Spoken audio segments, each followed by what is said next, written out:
All right, we're going to welcome all the way from the New England area, specifically New Hampshire. Hello, John Jamin. How are you?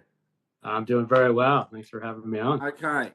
Sitting next to you there, Kathy. Now, I am going to be about to be, okay, and ask where you are dialing in from, exactly what city?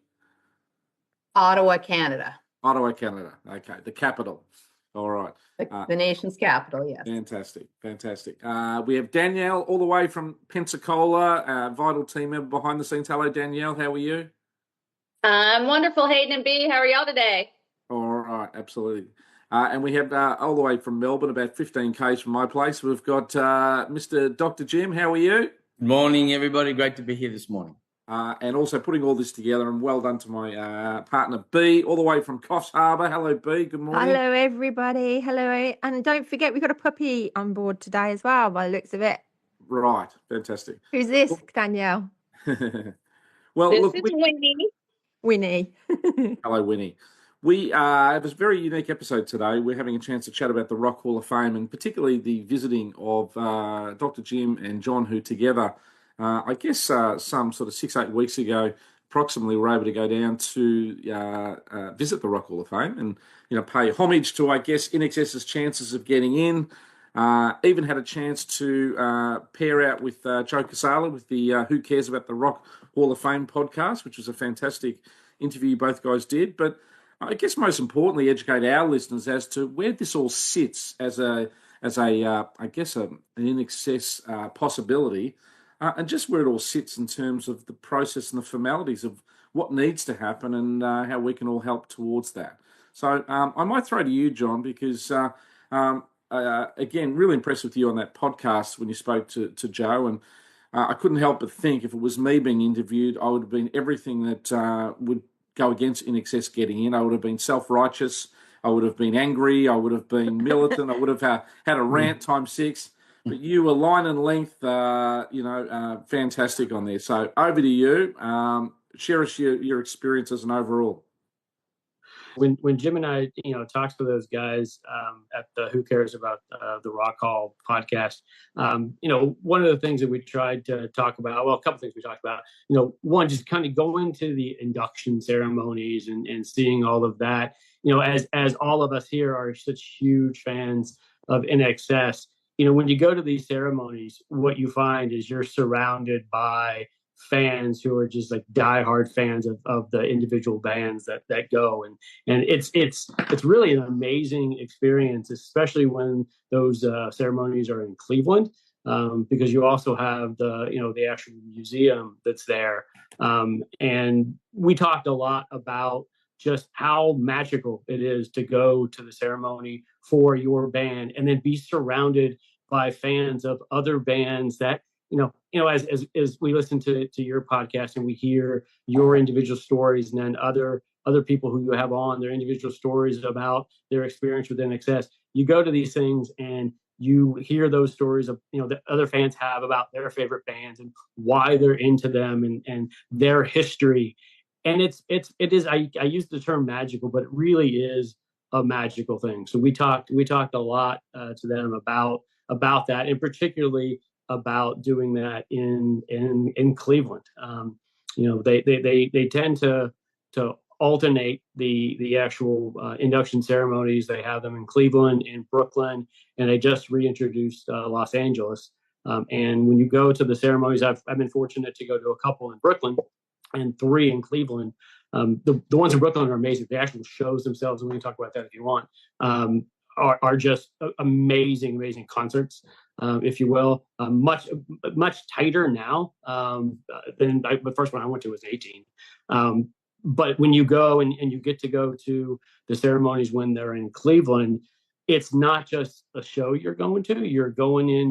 We got in a couple of days. You're going to the museum. They had basically a plaque ceremony out on the hall, out in the green area, and it's really kind of a weekend event when you do it there. So we talked a lot about that.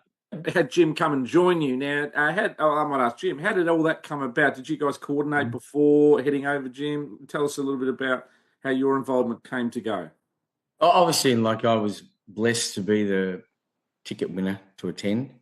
And once I knew I was heading off. Obviously, I coordinated with John, and it was about how can we went with a real open mind about how can we go and connect with the right people.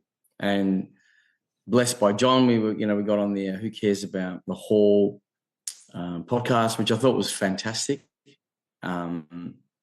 Because obviously he's had a lot of people on there that are actual nominating members of nominating committee members, so they're listening.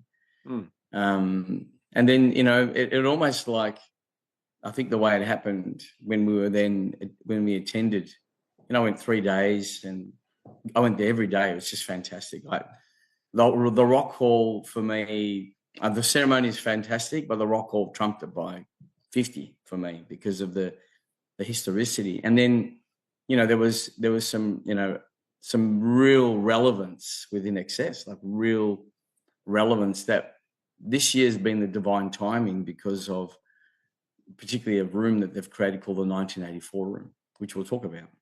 But yeah, the coordination was the first day. John and I and a friend of his as well, we did the skim. We went through very briefly. It was perfect.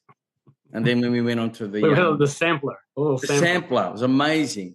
What's the set sampler? up as we went to the Rock Hall and just did it in an hour, I think it was. Right, okay. Just to get a taste. It's a huge place. Wow. Massive. And they've got exhibits. They've got all the outfits and memorabilia.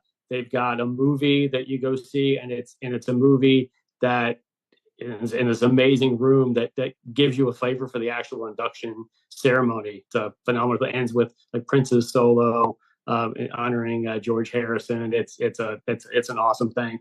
And then they've got a thing called the garage where you can pick up different instruments and play. And they actually have a room where if you kind of coordinate it with other people who are there, you can all pick a song and play as a band jam.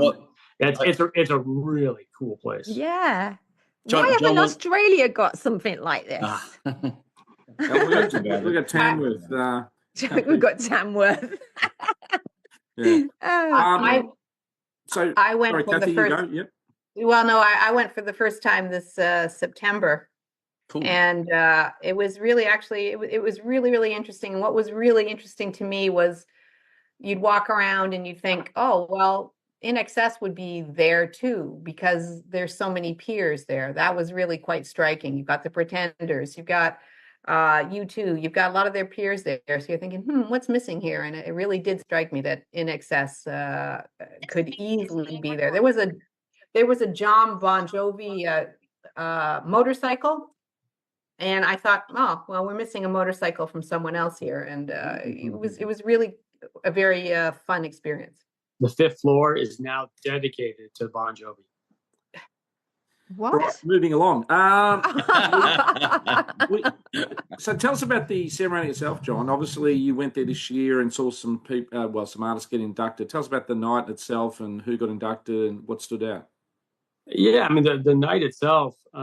These shows are they're amazing productions. You go in and they kicked it off with Cher and Dua Lipa coming out and singing initially just herself and and then with Cher and then as the night progressed you had Dave Matthews inducted. You had Kool and the Gang, which was an amazing performance. Kind of a bunch of people on there with them. Peter Frampton. I can't say I was a huge Peter Frampton fan, but he brought in Australian Keith Urban, and those guys that performance just blew me away, and the crowd was like so into all of that. It was really, really magical. Fantastic. Jim, what about yourself? Anything from the night that you connected? Well, I loved Peter Frampton. I think the introduction was amazing. It was a real rock and roll, theatre show. It was packed out. I loved when Ozzy Osbourne came out. You had Slash there, Billy Idol. Like there was a who's who in the crowd, and And So just a quick one, just for our listeners, I know they'd be keen. Like, who got inducted and who actually did the inducting for each of them, if you can remember? I know it's a question without notice, but starting off with Cher, who actually did the verbal induction for her? Zendaya. that's right. Right. Yeah, Zendaya. Right. Okay. And then Roger Daltrey did Frampton. What's the guy's name who did Foreigner? Sammy Hagar. Sammy Hagar did Foreigner. Yeah, that was awesome. Oh, that was great. Jack Black did Ozzy, and I agree with Jim. The Ozzy. What that was like? That was like 3 songs. It was like all jam. Like that was his whole thing was an all-star jam. Yeah. Did Ozzy sing? Ozzy did not. No, No, Ozzy did not. Yeah. And did Mick Jones from Foreign not turn up? He was ill or something like that. Is that right? Or? He was too ill to go. So most of the performance for Foreigner were other artists. Right. Although Lou Gramm did. Kelly Clarkson was with him. Kelly Clarkson, yeah, he was able to perform. But there's I think there's a little debate after the fact on how all that kind of shook out. And, I think Foreigner's got a kind of basically a band right now that is none of the original members participate. That they all kind of played, but the original members were kind of off the side. They were singing back up with and then Lou Gramm sang half of one song. Yeah. But I thought that really worked well. It was like bringing in, Luke obviously can't sing like he used to, but just having Kelly there was just it was magical. Everybody was happy. Sure. And who inducted Dave Matthews? Julia Roberts. That's right. Oh, Yeah. interesting. Okay. What the connection is there? Dave Chappelle inducted Tribe Called Quest. That was cool. Yeah, that's cool. Yeah. Some big names there, hey? Yes. So let's just let me throw this thing out. Let's just use New Year optimism for a moment. If each of you had a person you think should induct INXS on the night of, question without notice, John, I'll throw it to you. I'm sure you've already got 4 names on your list. Who do you think would be relevant or most appropriate to induct INXS? I think Jim just put up the video of the 25th anniversary where Bono and Mick Jagger performed, basically in honor of Michael. I think the 2 of them would be a great combo. Yeah. Okay. All right. Kathy. Simon Le Bon, probably. Yeah. Yeah. They were Michael and he were friends, and they were peers in terms of music, so that would be my choice. Okay. Jim. I used to think Nile Rodgers was probably going to be the ideal, but if you want bang for buck, it would have to be Bono. And I'm gonna second you, John. I think put Mick Jagger up there as well, because these are things that we talked about. Like they're performing a Michael Hutchins song at the 25th anniversary. Hello, Okay, it's right there. Okay, Danielle, what about yourself?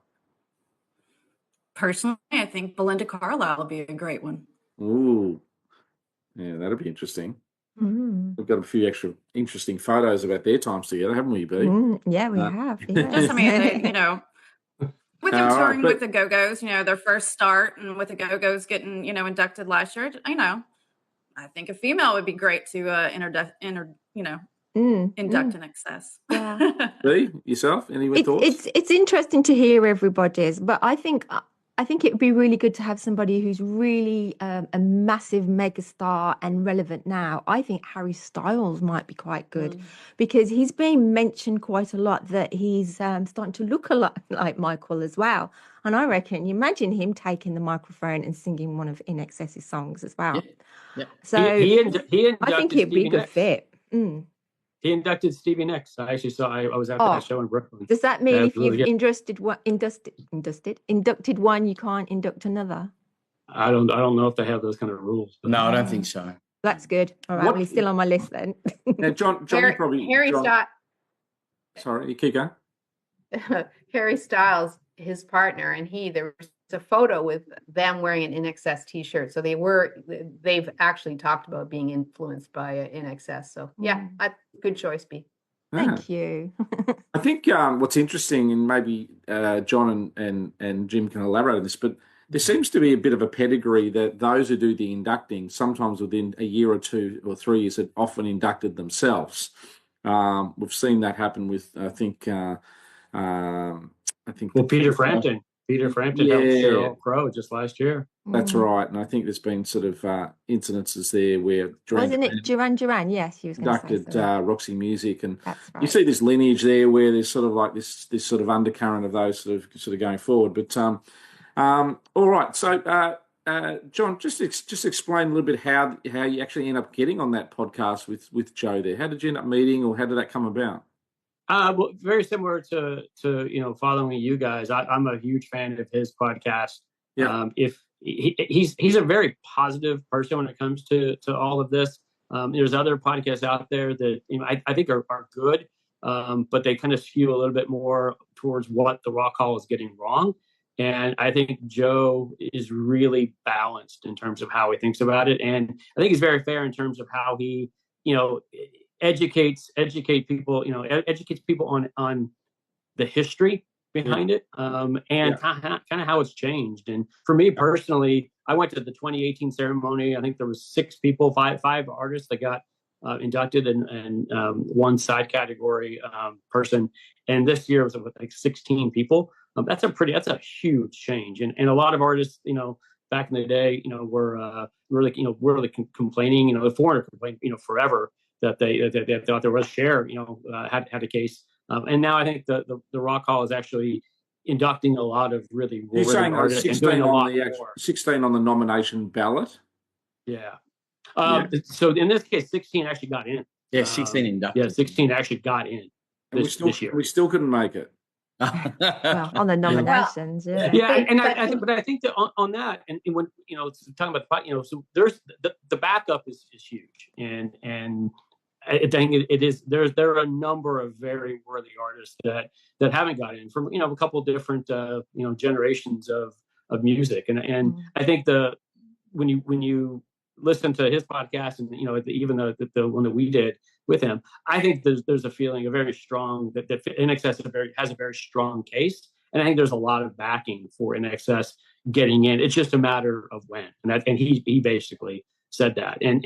But to your question of how it all came about, I had gotten in touch with him through. I'm a patron of their podcast as well, and this summer one of his co-hosts had to take some time off, and so he solicited among the patrons, hey, if you guys want to do an interview with me, ping me. And so I did, and it just so happened that my name came up the day we were getting to the Rock Hall induction.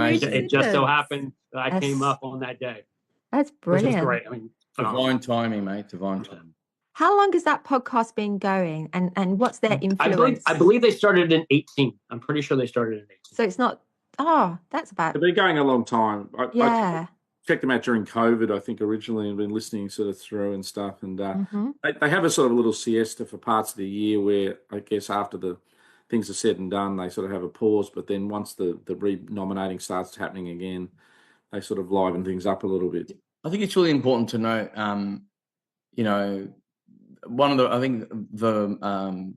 John's obviously got a lot of experience around attending the Rock Hall, and we've got to be in that positive manner. There's just no way that John would have been able to give us the opportunity to get on the podcast if we were ranting, for example.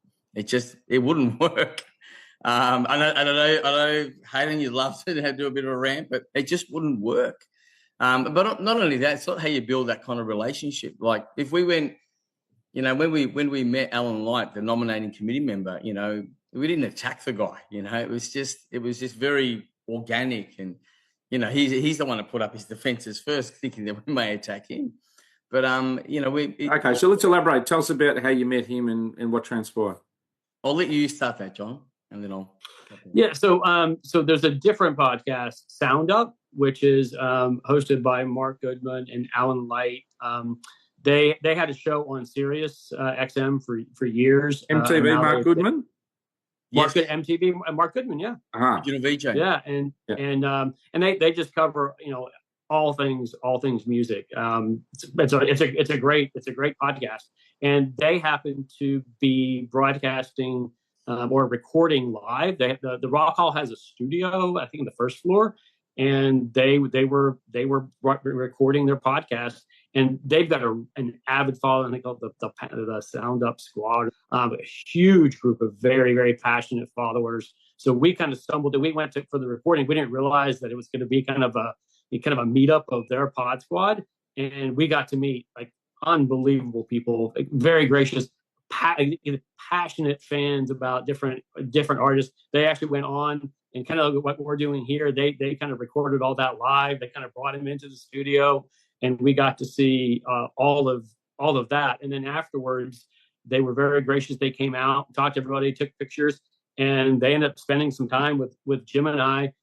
We talked to them. One of the things that Alan Light was responsible on the nominating committee. So the nominating committee is roughly 30 people. Each one gets to nominate 2 artists as part of the nominating process. Alan Light was personally responsible for The Cure, and I know I personally thanked him for getting The Cure in. I was a big fan, back in the day, and I think that when you talk about kind of the MTV era and kind of the getting The Cure in, I think was a bit of a watershed moment for the Rock Hall, and that was due to his personal championing of that in these meetings and dealing with all the politics. And he talked to us about how hard he had to work to get them in, and I think Jim and I both were just thrilled with how just up front he was, and we talked to him about INXS and the chances, and he's like, guys, there's a lot of worthy artists, but what you guys are doing, and all of us are doing, but kind of championing the cause for INXS. What do you say? Keep fighting the fight. Keep fighting the fight. It's the energy that all of us bring within the fan communities to get these artists noticed, because there are a lot of artists in that nominating committee. I just read recently that in an article, I think Sheryl Crow, Dave Grohl, who are recent inductees, are now part of that 30-person committee. Okay. Sheryl Crow newly added. Dave Grohl's been on it for probably right, and it might have been our friend Nick Bombash's podcast that he does the ballots and things like that, and I think you listen to that as well. But they were talking about how Cheryl's going to be lobbying for Melissa Etheridge, etc., and blah blah blah. So when it really cuts down to the thrust of it all, it's what happens in that room with those 30 members who are all lobbying and all basically duking it out for hours upon hours upon hours. That then spews out the nominations, that then leads to the fan votes. So we need a little waitress going in with some cakes. And spray painting INXS everywhere. It's about having someone in that room who has a loud voice and a persuasive voice, and I don't think they I'm going to say negative now here. The band have never had it. They don't have anyone there now, and until that happens, I think loudly, it's probably going to stay the way it is. I partly disagree with that now, because there's a room called 1984 room. It's an exhibit room, right? And the amazing thing is, Alan Wright wrote an article about the pop stars of 1984 in 2014, mate, like 10 years ago, 11 years ago. And now that's coming to fruition. It's coming to fruition. Now, when you look in that room, when you go in that room, there's a section there about INXS that people didn't know about. And I remember telling Andrew Farris this. And we didn't notice it until I had gone the day after with John. And it's a little thing there talking about Original Sin and the Swing album. The Swing tour of the Go-Go's. Right. And then that mixture between funk and rock. It's like they know they're there. They know they're there. And I think probably the biggest thing was just being there, being present and getting noticed.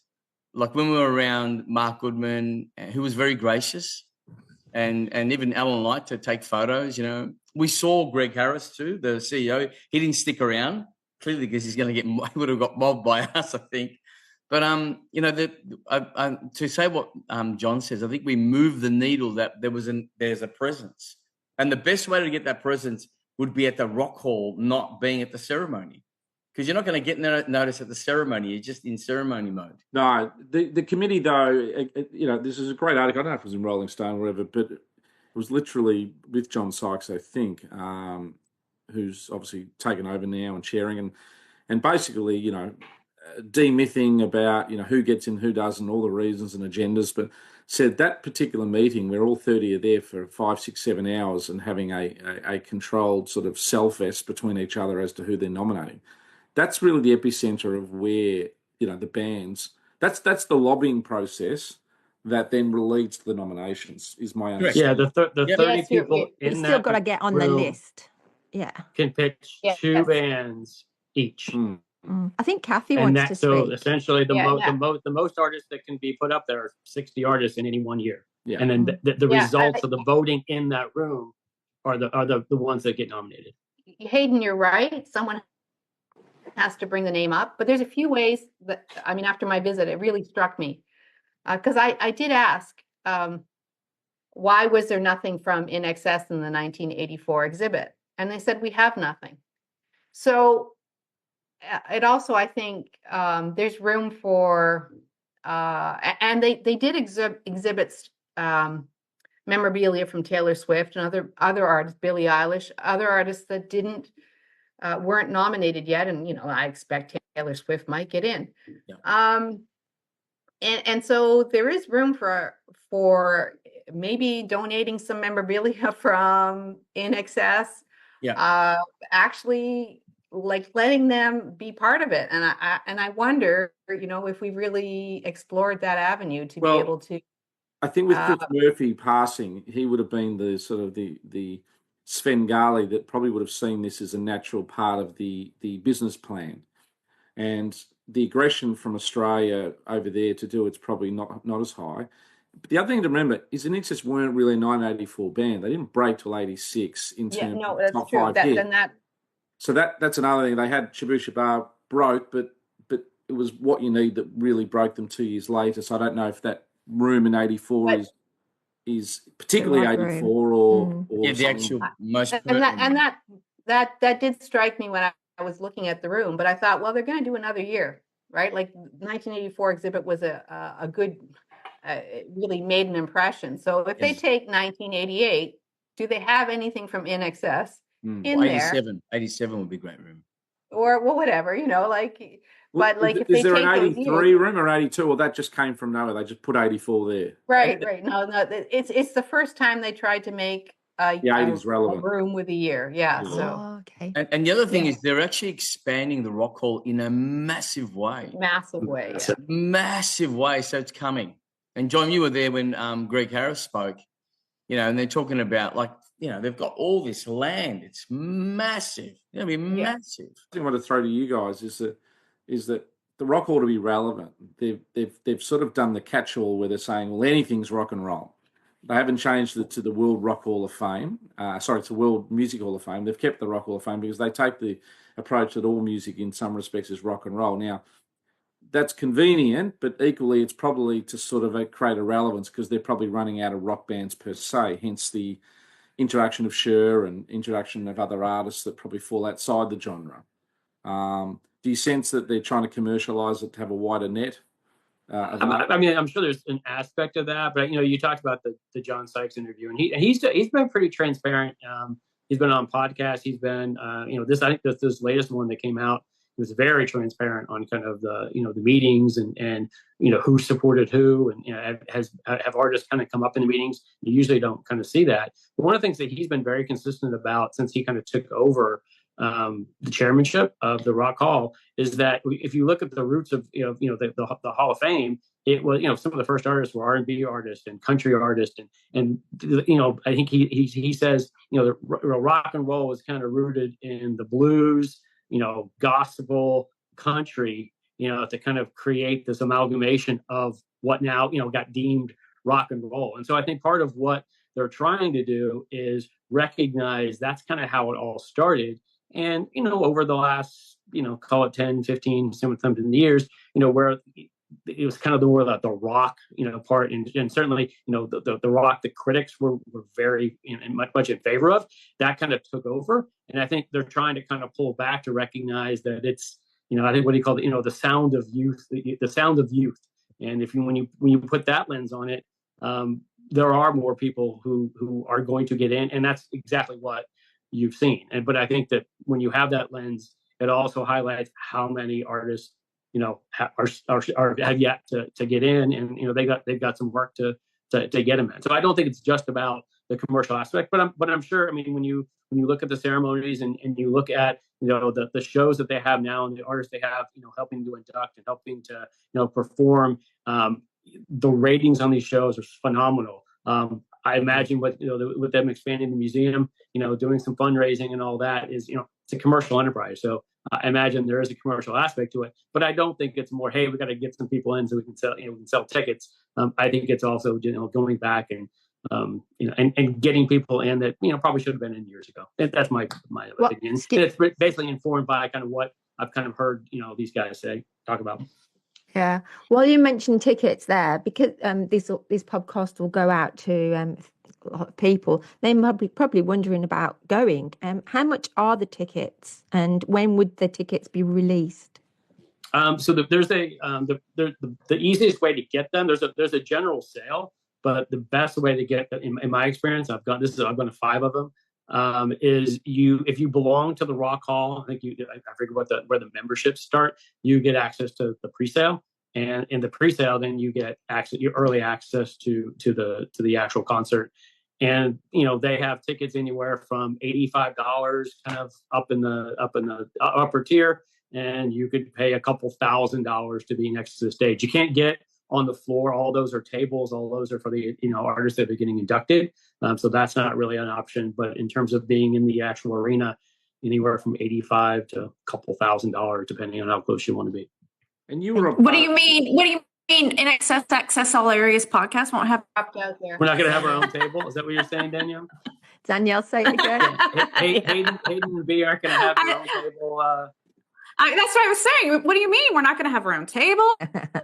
Well, I assume that INXS would have their own table on the floor. Yeah. Look, it's a very political allocation of tickets. Even most artists, after they're interviewed, I always remember Steve Miller coming out and, hey, how do you feel like you're now in the Rock Hall of Fame?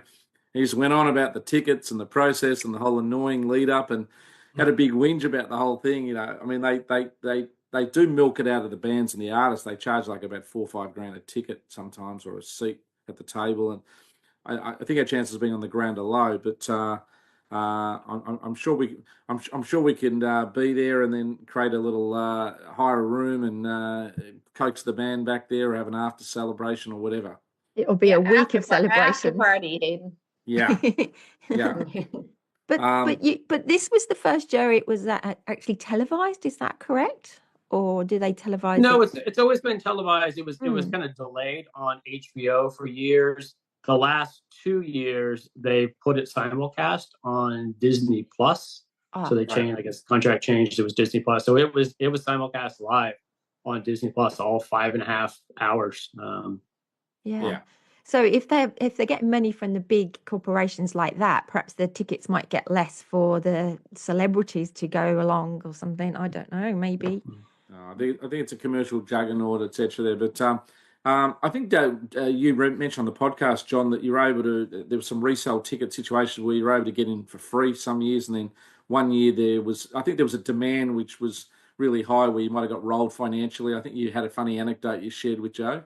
Yeah, my professional experience, I'm retired now, but was in trading. And so I get a lot of joy out of, figuring out markets and the 23 concert, I took a bath, but before that I was able to get access to the pre-sale, buy them and sell them, get better tickets, and ended up basically going for free with the money I made. I guess the underlying thematic relevance here is that John's our guy. Yes. I will definitely share some of these secrets. He's our guy in the ground. Tickets. Be nice to belong John. to the Rock Hall, you get the pre-sale access. Yeah. My only tip is to make sure you get your membership before the 30th of June, because after that it kicks into the next year. So okay. Well, let's get your membership now. What do they cost the memberships, Kathy? $35 American a year. Yeah.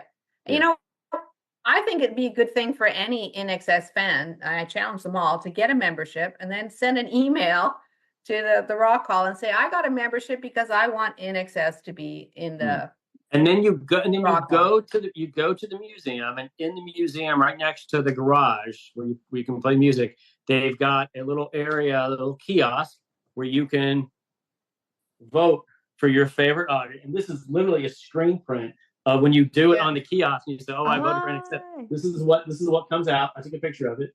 Fantastic. And that ends up being registered on so within the museum they kind of tally it up. And I think the top 10, 20, Greg Harris, comes in. He's on the nominating committee, and he talks about, okay, the people who are coming into the museum, here's their preferences based on what who voted when they were actually at the museum. They need to have an online version of that. Yes. Because right now you're limited to whoever paid their ticket or belongs to it in Cleveland, Ohio, and that doesn't exactly encompass. Yes, because there's lots of people around the world that would love to be there, but virtually they can now have their vote. We made that pitch, and we basically said if the Rock Hall was able to do that, and they've got the technology to do that, Jim wouldn't have to be doing all the work he's doing to get his 18,000 signatures, because you could end up having kind of an online kiosk which would essentially do the same thing and actually blessed by the Rock Hall. So we kind of made that pitch too. Yeah, actually, Jim, can you mention that too? Because we've probably got listeners that are watching this and as well. Can you just mention about your list as well of what you're doing, your petition? Yeah, so obviously with Team Induct and INXS, we're up to just under or over 18,000 signatures. We were under that when we went to Rock Hall, so we're over that now. And it's just, and this is something that we talked about with Joe as well. And I said, look, obviously it's no definitive number. We all know this, but the more noise that we create about INXS, the better. So, I'm dare say that having spoken to Alan Light, he had an awareness of what's happening, which is really, really cool, or at least an awareness about something's happening. It was great to tell Joe, that we're one of the top. And John does these incredible charts about, the INXS petition is one of the big ones that's out there.